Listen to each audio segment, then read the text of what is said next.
In front of me is Realme 10 Pro Plus, and today I would like to show you how you can open all typing features available on this Realme.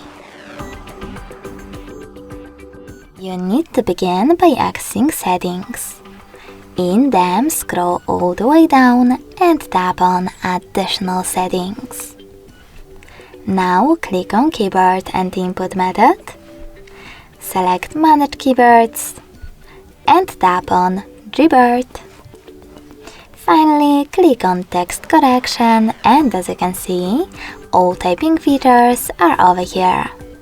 In order to manage them, tap on the switchers next to the chosen ones. Thanks so much for watching. If you enjoyed this video, leave a like, comment and subscribe. Bye!